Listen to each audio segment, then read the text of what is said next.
It's just human nature that when people get together, they often like to talk about the weather. And who better to chat about the weather than one of Canada's foremost weather presenters, Mr. Chris St. Clair of the Weather Network. First, good morning. Good morning. It's nice to be here. We were talking yesterday about just the year that we've had, even just geographically in eastern North America. And I was talking to you about the travels that I'd done, and I'd been to 2 blizzards in Atlantic Canada that were somewhat paralytic, as blizzards can be.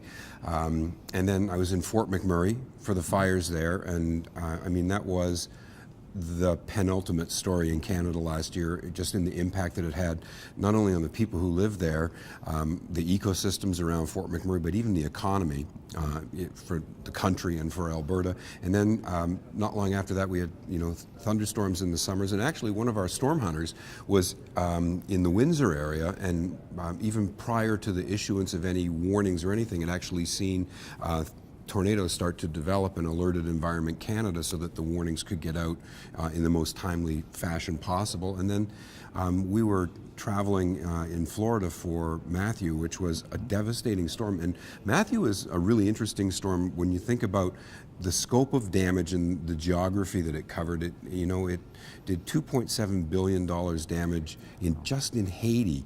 And then you look at the damage in the Bahamas and the once-in-a-lifetime flooding, which is becoming way more frequent in the southeastern United States. But then it continued up the East Coast, and it caused exceptional flooding in Cape Breton in Canada. So you look at that storm that ran over a 2.5 week period, and the scope of damage it did.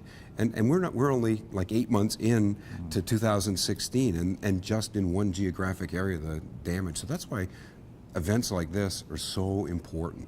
Well, and that's an excellent point. It kind of speaks to extreme weather becoming more frequent, more severe.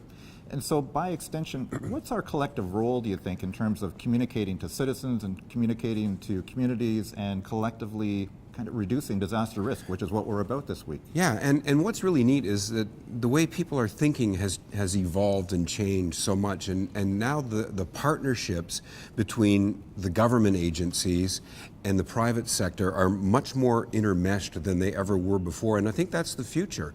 I know that at the Weather Network, we run the National Alerting System, which means if there's a situation like Lac Mégantic ever again, if there's tornadoes, we make sure that those warnings are disseminated to everybody on all forms of media in Canada. When warnings come in from the government or anybody, we make sure that the word gets out. And that's one step, is at least letting people know when something is imminent. But what's really important is what's happening here is how to make sure that we mitigate the losses that all of those disasters present for us. Great. Chris, thank you so much for your time. Really appreciate you taking a few moments with us, and enjoy the rest of the conference. Well, thank you very much. It's nice to be here. Thank you. From RP17 in Montreal, I'm Jamie Tomlinson, Public Safety Canada.